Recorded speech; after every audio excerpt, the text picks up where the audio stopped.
तू रे माझा मितवा मालिकेच्या येणाऱ्या पुढील काही भागामध्ये आपल्याला जबरदस्त असा ट्विस्ट पाहायला मिळतोय, ज्यामध्ये आपल्याला असं पाहायला मिळतंय की आता कटकारस्थान करून अर्णव अंजलीचं बालपण आईवडिलांना हिरावून घेणारी वल्लरी आता इकडे सर्वांसमोर आलेली असते.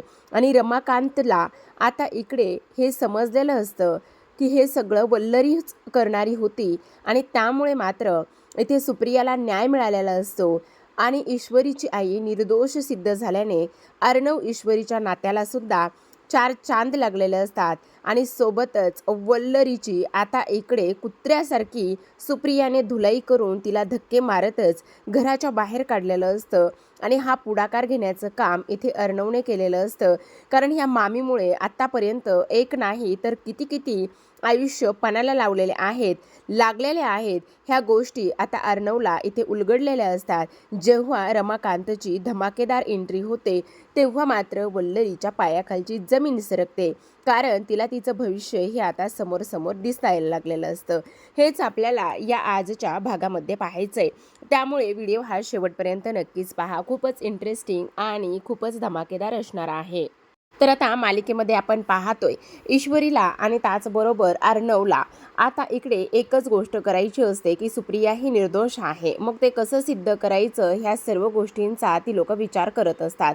आणि त्यामुळे आता इथे ईश्वरी एक गोष्ट करत असते, ती म्हणजेच की शोधाशोध सुरू करत असते. जेव्हा ईश्वरी शोधाशोध सुरू करत असते तेव्हा मात्र अर्णवच्या बाबाला तिने एका ठिकाणी पाहिलेलं असतं आणि त्याच ठिकाणी पुन्हा ती शोधायला जात असते. आता वेगवेगळ्या मठामध्ये जाते, फोटो दाखवते, पण तिला काही केल्या क्लू मिळत नसतो.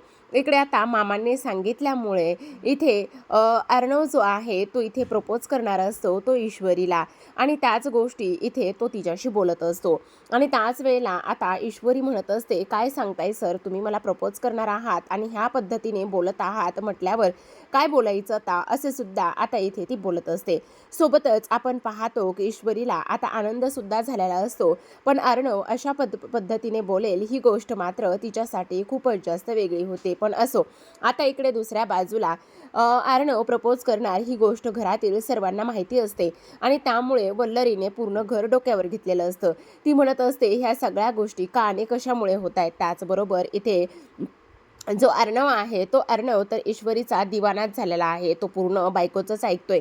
पण ह्यासाठी अंजली तुलाच काहीतरी करावं लागेल अशी म्हणून आता ती तिचे कान भरत असते. आता तिचे कान भरत असताना आपण पाहतो की इकडे अंजली सुद्धा खूपच जास्त हलक्या कानाची असते.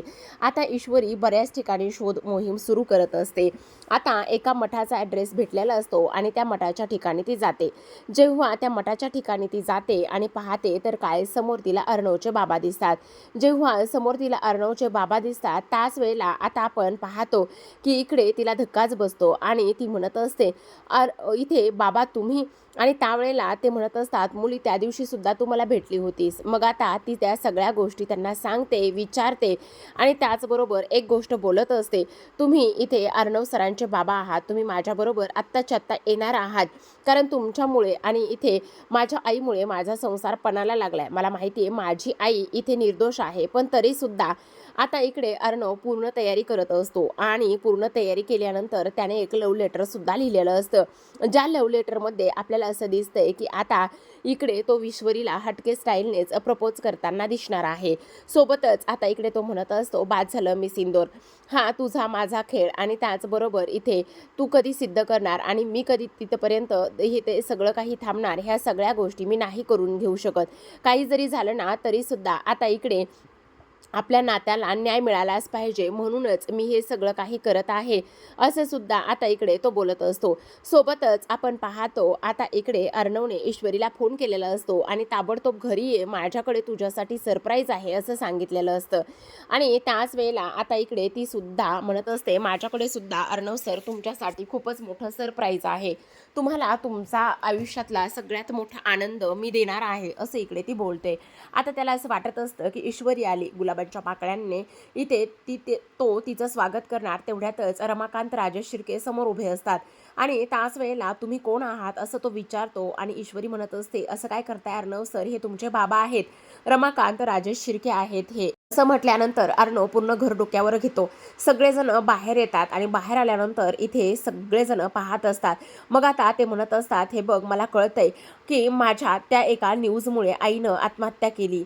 पण हे सगळं खरं नाहीये बाळा. त्या न्यूजमध्ये मला कोणीतरी अडकवलंय आणि हेच खरी परिस्थिती आहे आणि त्या सगळ्या गोष्टींचा खुलासा आज मी करणार आहे. आज तुम्ही सगळेजण माझ्यापासून एवढे दूर राहिलात. मला आत्तासुद्धा यायचं नव्हतं, पण ह्या ईश्वरीमुळे मी इथे आलेलो आहे. कारण तिचं असं म्हणणं आहे की इकडे सुप्रिया तिची आई आहे आणि तिच्यामुळे आणि माझ्यामुळे तुम्हा दोघांच्या नात्यात, तिच्या संसारात इकडे तिढा निर्माण झाला आहे. आज मीच तेच तुला सांगायला आलो आहे. या सगळ्या गोष्टीमध्ये सुप्रियाची ना चूक होती ना माझी चूक होती. ही सगळी चूक होती ह्या घरातल्याच माणसाची, ह्या घरातल्याच एका बाईची." असं म्हटल्याबरोबर आता इकडे वल्लरी चेहरा पाडूनच खाली बघत असते. त्याच वेळेला आता ईश्वरी म्हणत असते, "नेमकं कोणाची? पण मला आत्ताच्या आत्ता माझ्या आईला फोन करायचा आहे. माझ्या आईचा सुद्धा इथे इन्व्हॉल्वमेंट असणं खूप जास्त गरजेचं आहे.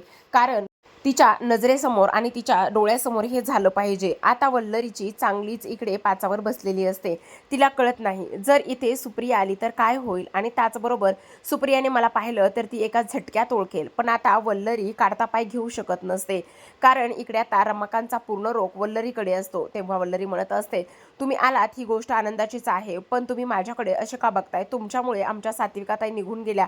तुमच्यामुळे अर्णव आणि ईश्वरी हे पोरके झाले." त्यावर ते म्हणत असतात, "माझ्यामुळे नाही झाले वल्लरी बहिणी, माझ्यामुळे नाही झाले, तर हे सगळं तुमच्यामुळे झालं आहे." तेव्हा ईश्वरी ताबडतोब फोन करत असते आणि तिच्या आईला ताबडतोब बोलावून घेत असते. मग आता सुप्रिया म्हणत असते, "येणं गरजेचंच आहे का गं इशू?" मग ईश्वरी म्हणत असते, "हो आई, तुला ताबडतोब काही करून यावंच लागेल." मग पुढच्या 15 मिनिटांमध्ये आता सुप्रिया तिथे येऊन पोहोचते. आता सुप्रिया तिथे आल्याबरोबर रमाकांतला ती ओळखते आणि त्याचबरोबर समोर वल्लरीला पाहिल्यानंतर सुप्रियाच्या पायाखालची जमीनच सरकते. मग आता इकडे सुप्रिया त्या वल्लरीसमोर जाते आणि लगेचच म्हणत असते, "तू इथे काय करतेस?" मग अर्णव म्हणत असतो, "तू इथे म्हणजे ह्या आकाशची आई मामी आहे." त्याच वेळेला सुप्रिया म्हणत असते, "ही तीच बाई आहे. ह्याच बाईनं मला सांगितलं होतं त्या हॉटेलमध्ये इंटरव्ह्यू सुरू आहेत म्हणून." मग आता लगेचच इकडे अर्णव म्हणत असतो, "काय?" मग रमाकांत म्हणत असतो, "हिने सांगितलं होतं तर हीच आहे ह्या सगळ्या गोष्टीला कारणीभूत. आणि तुम्हाला एक गोष्ट सांगू का, ह्या बाईनं प्रॉपर्टीसाठी खूप काही गोष्टी केल्या होत्या. मला आणि सात्विकाला वेगळं करण्याचा हिने बऱ्याचदा प्रयत्न केला, पण तो यशस्वी झाला नाही. म्हणून हिने असा घाणेरडा डाव केला आहे." आता इथे रमाकांत आणि सुप्रियाने सगळं काही वल्लरीचं भांडं फोडलेलं असतं. आता अर्णवला मात्र फार राग येत असतो. अर्णव कसलाच विचार करत नाही आणि मामीवर आवाज चढवून बोलत असतो. तेवढ्यातच आजी पुढे येतात आणि वल्लरीचं चांगलंच थोबाड फोडत असतात. त्याच वेळेला अंजली म्हणत असते, "पण मी तुम्हाला बाबा म्हणणार नाही, कारण तुमच्यामुळे आम्ही पोरके झालो. तुमच्यामुळे आमचं बालपण हिरावून घेतलंय तुम्ही. आता तुमचा ह्या घरामध्ये राहण्याचा काहीच अधिकार नाही." पण अर्णव म्हणत असतो, "ताई, असं काय करतेस?